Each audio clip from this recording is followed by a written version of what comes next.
Let me move on to routines a little bit now. So 'cause I know we don't have a ton of time here. So let's go on to routines a little bit. I'll share my screen with you guys again. So everything that we do, when we talk about our routines, pregame, in-game, post-game, our at-home routines, we have the most control over our AM and PM routines. If you think about your day and what you have the most control over, the most control in your day is over those AM and PM time blocks. The rest of the day, things are coming at you rapid fire. You have to pretty much be email networkers and responding, and they're coming at you and all that kind of stuff.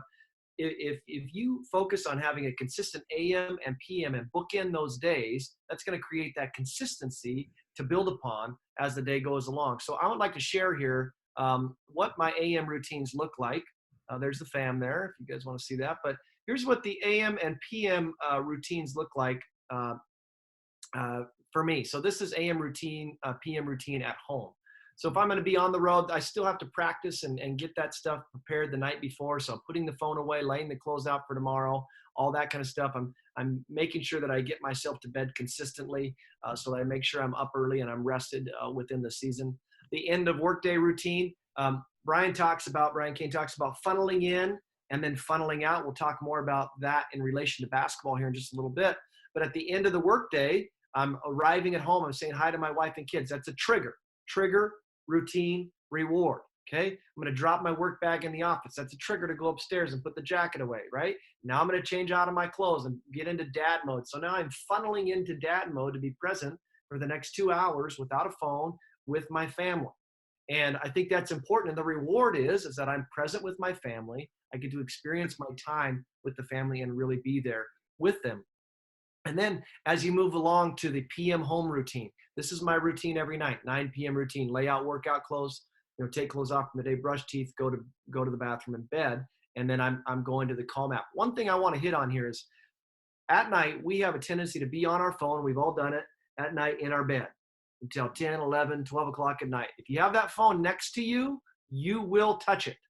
You will pick it up and you will look at your email. You will look at your text messages. So one thing Brian helped me out with that's really helped my sleep, which sleep is critical in our world, as we all know, is I take my phone and I put it over on the windowsill and I play some music that's the same every night. So it's telling my mind I'm going to bed, right? I put that over away from me so I don't touch it. It's huge. It's critical because I am like especially when I get out on the road and I'm traveling and my phone's right there next to me, I'm picking it up, I'm texting, I'm figuring, I'm looking at ESPN, whatever it is, okay? But if you put that phone away from you, set your alarm, put it away, put it on airplane mode so nobody can get a hold of you, leave it over there. That's really going to help you with consistent sleep. And then we get into our morning routines. And Ed, you talked about gratitude, and gratitude is critical and key to living out this everyday life and offsetting that anxiety and that negativity that we talked about. So take our routines and now let's move them into the basketball world. So here's my game day, what it would look like. Now, can you guys see this? Yeah. Okay, so here's my game day of what my game day would look like. Let's start at the top. This is a sample schedule. As you see at the top, my mantra is, I'm strong, I'm confident, I'm a great referee. A mantra is something that you live by. This is something that I live by in officiating. It's something you got to tell yourself over and over again. For those of you that listened to JD a couple of weeks ago, he talked about I'm the best is what he would tell himself when he would work with the big time guys that have been to multiple Final Fours.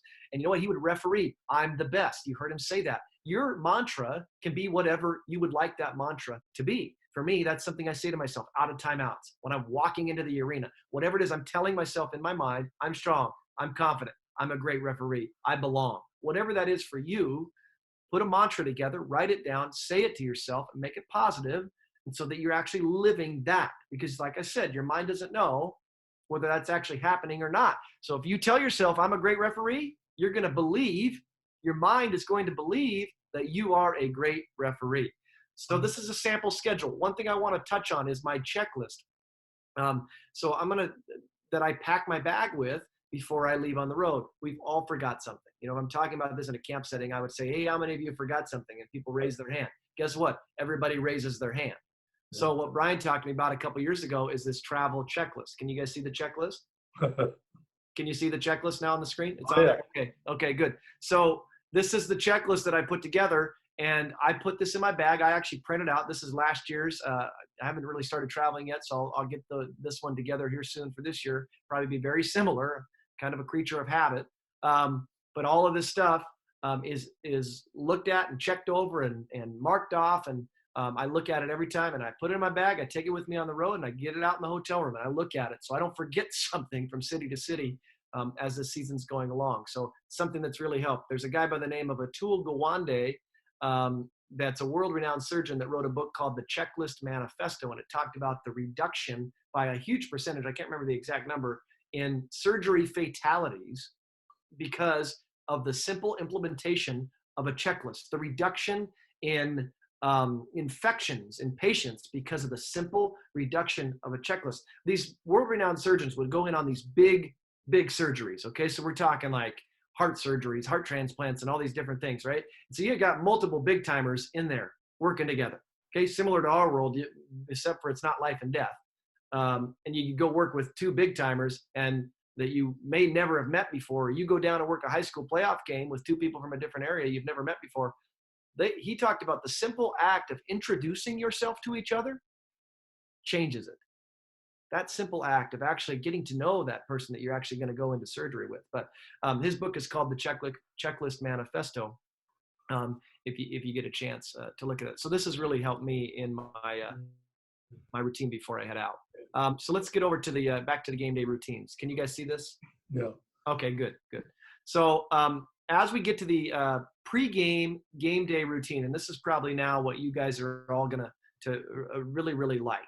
I think what's really helped me the most in this is that I have written this stuff down so that now I know what my routine is every game. It doesn't matter whether I'm refereeing in the Big Sky, Mountain West, Pac-12, the GNAC, the Division II League, which I do a couple games a year, and still whatever league that is, doesn't matter. This is the same every night to night. Now, some nights you get thrown off and you have to adapt and adjust, but the more consistent you can make this, the better off your routine and day will be, because it creates that consistency. So if you look at this, this is the same every night, 2 hours before the arena, light workout, and then get into my routine, take a shower, review the team roster and lineups. Ed, you've talked about that. I learned that 11 years ago from Court Club, and I've continued to implement that, get as much information, know your client. You talked about that the last couple of years.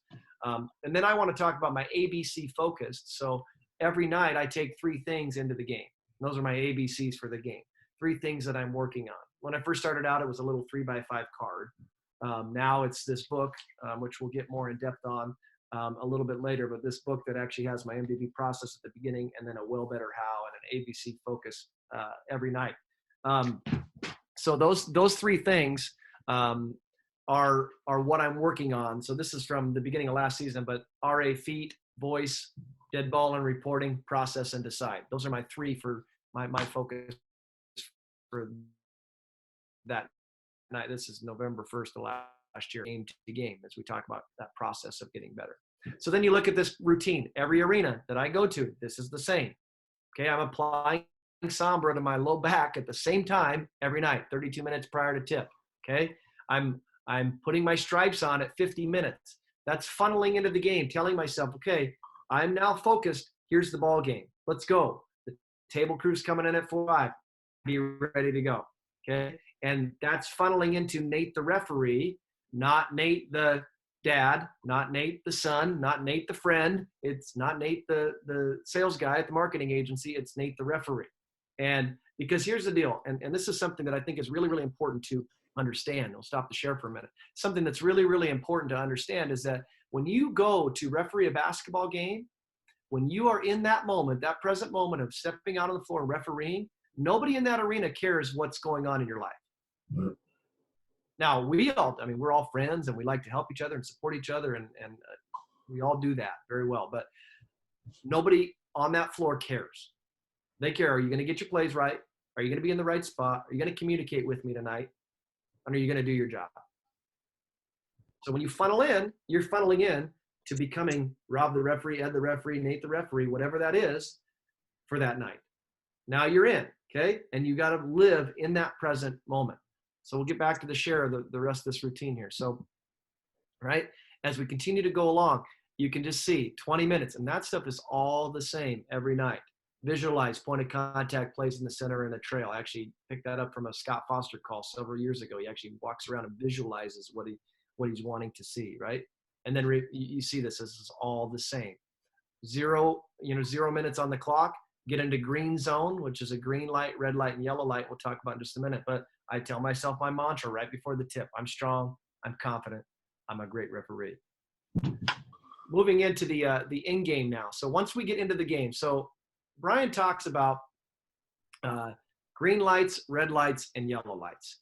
You've all been in green lights, and you know what they are. Green lights are I'm living the dream, and actually Ken Ravizza talked about these, and you've probably heard him on the calls that he did with Evan Longoria and that kind of stuff. But I am loving what I'm doing. I feel great. I look great. My mindset's there. You're probably not thinking that much at all, actually. We've all been there. We've lived in that green world, right, where we're just loving it. Let's go to work. We're having a great time out there. And so when that's happening, you're just doing your regular routines. So my routines on a pre-throw in or a free throw are big body language and a quick breath. Okay? Clocks, players, partners, clocks. We've all heard that. And then when I tell myself play, I also after that say, let's go Nate, be here. Let's go Nate, be here. So we're living in that present moment. What really will, I'm doing that consistently every night. Routines create consistency. Consistency creates results. Now, let's say we get into a yellow or a red light. Now, this is where we've all been, whether it be at a camp setting, inside the game. This is mainly the reason that I tried to get into this mental training stuff or tried to find a solution, is that I was living in yellow lights a lot. I was living in red lights, and it would, like I was saying, it would get you tensed up. A lot of times you'll see the person that's praying, I pray I get every call right. Or you the perfectionist, right? The person that's out there trying to be perfect. I got to get every play right. Okay. Or the primal, I'm going to do everything I can to get the plays right. Okay. So you see those three different areas that we're living in these yellow and the red lights, and you feel different emotions. Some people will be knots in their stomach. Some people will be tense in their shoulders, whatever those are. So we have to do something to get us out of those yellow lights, red lights, to get back into the present moment, get back into the green lights. And that's where I go clocks, players, partners, release. And you've heard Evan Longoria talk about the release on the left field foul pole. Right. For me, I adjust my whistle and take a deep breath, a cleansing breath on the rim behind. So I'll actually adjust my whistle. Next play. And I tell myself that, and it gets me back. The look at the rim behind is I'm leaving that play in the past. I'm leaving that play in the past. That would be when the ball is dead. When the ball is live, I still have to have a live action release. Let's say there's a no call correct or no call incorrect. I'm getting heat on a play. I'm running in transition. A guy's fired up at me, coach, player, whatever. And you don't have a chance to stop and do that dead ball action release. Then you got a live action release. For me, it's hit myself on the hip and say next play to get back into that present moment. One thing I want to talk about here is I don't just go out on the floor and start doing this. As part of my morning routine in the off season and leading into the season, I do what I call shadow work. So Brian has his baseball players or anybody who's working with UFC fighters, they do shadow bullpens or shadow routines as they're in there. So every morning after I work out, I go through these routines just in my workout room in the garage, right? And I'm actually practicing these things so that you're practicing them. So when you get in the game, they're not foreign to you or uncommon to you, or you're trying them for the first time. So I practice this stuff. So when I get out there, it's normal. It's just, it's part of everything that I'm doing to get that mind prepared and focused. And then the post-game routine. So we're almost done with routines here, but here's the post-game routine.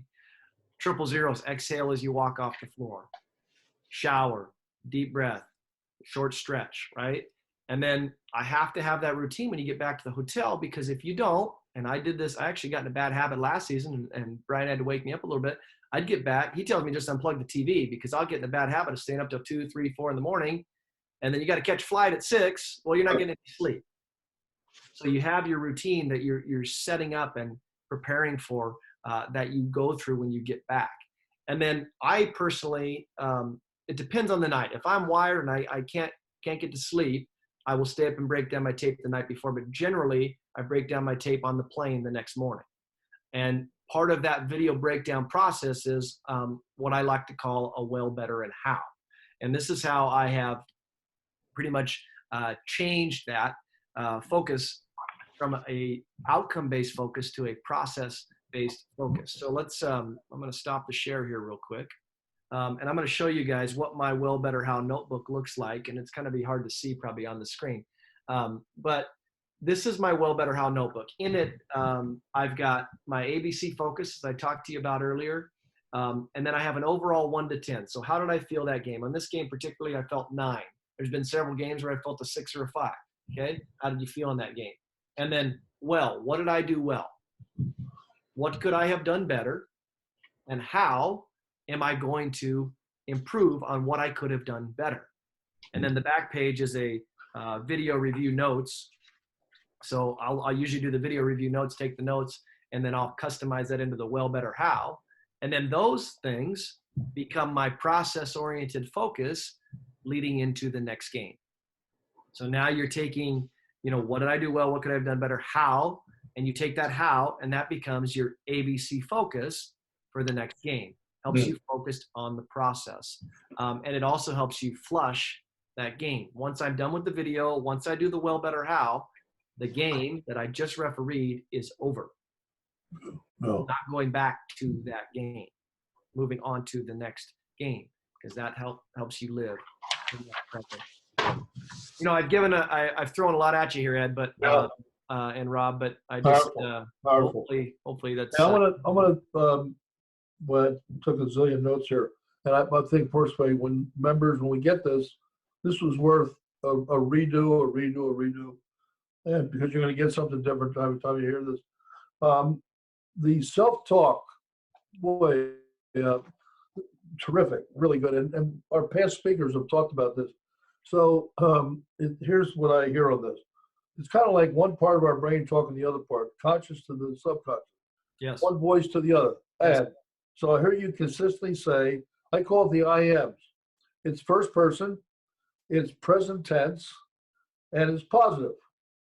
So if example, if you're struggling in the early parts of the second half of the game, which, some people do. They go through things where there's a little letdown. Walk on the court. I am a great second half referee. I am a great referee in the first 5 minutes of the second half. Like first person present and positive, and then specific to the task at hand. It really works. Well, I know baseball. It's a big athletes, period. Yeah, and you're spot on with that. And I think that a lot, to be honest with you, some of this, pre-throw-in routine and that kind of stuff has evolved over time. I change it usually year to year. Brian and I will work on different things because sometimes it'll get a little bit monotonous and it's just, okay, I've been doing the same thing over and over again. So you got to find new things. Sometimes I'll talk to myself in the third person because it's now, come on, Nate, you're a great referee. And now you're having that conversation with yourself. Sometimes it's the first person. Each referee on this call are going to have things that work for them differently. Right. One thing I don't want to miss on is another thing that has really helped me is a mental imagery audio that I listen to before every game. So if you noticed in my pre-game routine, there is a mental imagery audio, and it's about a 10-minute audio recording where we actually go through a deep breathing routine that relaxes us for the first 3 minutes. And then we have confidence conditioning statements. Let me read a few of those confidence conditioning statements to you that I will actually say to myself, or actually Brian does the recording. Brian will say to me and I repeat, so I'm saying them to myself before the game. I'm big with my body language and act confident at all times. I use my voice to project strength. I get to the right spot and see plays clearly. I process plays and make correct decisions. My signals have snap, command, and energy. I communicate effectively with coaches and players. I'm one of the best referees in the game. So you go through those confidence conditioning statements and you're hearing them said to you and you repeat them, your mind believes it. Sure. And then what we talk about is a replay, and you've talked about this a lot, Ed, a replay. Right. So I have 3 or 4 games in there that he talks about to me and I actually believe, and I'm visualizing myself in that environment, in that arena. That's where I'm living in that moment. My mind believes it. So when I go out in the game, I'm confident. I have that mentality. I have that focus. And then where we've taken it a step further is I'm actually visualizing in the pregame routine at the hotel. I do this all at the hotel. It's not in the locker room. I'm visualizing these ABCs that I'm going to execute. And then I actually say, in the lead position, in transition, this is mental rehearsal for future success. In the lead position, look back over your shoulder and pick up the post matchup early.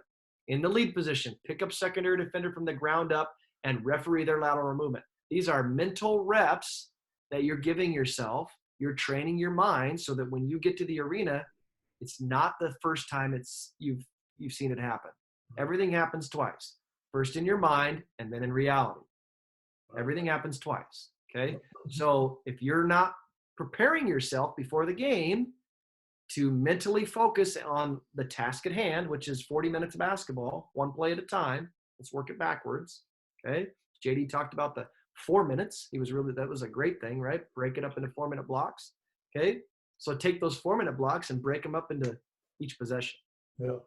This is so strong, so strong. So one of the things I'm going to suggest here, because when people start to, we're going to put this in 2 parts. So when people start to internalize what's being said here, you write things down, write down what you hear, and then if you have questions, send them to me. I will then give my version, but I'll also send it to Nate. Yeah. I'll forward the email to Nate so that you can then look at this. We will answer any question you have, and there should be a lot of questions if you're hearing a lot of this for the first time, because if you think about our previous 6 sessions that we had, this is really like tying it all together and putting it into a practical day-to-day. This is the rubber meets the road. This is what works, and I know this has worked for you. And I can say that we're going to be able to, maybe a year from now, we'll be able to say that there's a long list of people who have actually jumped in here with all of this and bought into the mental skills routines that are so powerful. Routine. I know we can keep going here, but I want to kind of wrap it up, and because who knows, we may come back and revisit this again in another few months, but right now I know this is a lot of meat for people. You said so much, but I don't know whether you have anything to say, as a wrap up, but wow, I mean, I'm like, I got note after note after note. Well, I would like to say this. I just want to say, because like you said, there is a lot of information here. This is not an overnight process. This is not something that you can just take all of the things that I just talked about, that you've heard for the last 6-8 weeks, and try to implement them all at one time. So for me, when I first started working with Brian, he started with can't control, and we started there, and then we worked backwards. Okay. Right. So you have to, and then it started, as he started to go along, started to add layers. My morning routine was basically just write it down. Write down what you're doing. Actually monitor, and awareness is the precursor to all change. So if you have awareness in what you're doing, awareness is precursor to all change. And so take a minute and actually write down what you're doing before the game, right? Actually write down what you do every morning, write down what you do at night, and that will help you be aware of, okay, this is where I need to make this tweak. For me, the big change for me with this whole deal was at home, 5 to 7:30, I'd be concerned. I'd be on my phone. I'd be on my email. I need to live in the present moment, focus with my family. And literally I made that change. And 2 weeks later, my wife comes to me and goes, boy, you're a different person. And the kids started treating me differently because I actually was there and present with them. Sure. That didn't happen overnight. It was a 2-3 week. And now I have to constantly remind myself of that deal. And, we live in this instantaneous feedback, instantaneous society. We got to get back to everybody quick. But, when you start living like that, people don't really actually worry about it that much. If you're living, hey, I was with my family for 2 hours. I'm sorry, I'll get back to you. Right. But it just doesn't happen overnight, everybody. That's one thing I want you all to know. And I'm still a big time work in progress. Sure. I got a long, long way to go with this thing, and it's just trying to find out what can I do today, and today plus today plus today equals your life. So what can I do today to make myself get to where I want to go down the road? And it's not all going to happen all at once. But thank you so much. It was an honor. It's just an honor to be on this, and thankful to you, Ed, and thankful to you, Rob, and just thankful to Court Club for what you guys have done for me throughout my career. So. No, I'm really proud of you, Nate, and this is heavy duty information. And just to reiterate, members, you just want to take this and process it step by step by step by step. Write it down, ask questions, but go slow, build your layers. As you do, every time you gather some, you're going to continue to learn more. So, Rob, we got lots of info to put out there, and it's back to encouraging people to implement. But this is really probably the best example of true implementation that we've had since we started this back with Dr. Carr. So we expect to hear from you guys and members, and certainly look forward to that. But thanks, Nate. I know you're going to have a great season. And Thank you, Ed. Thank you, Rob. Thanks to your wife and your kids for allowing you to take all this time to share with us. No problem. It's my pleasure. Thank you so much. Terrific.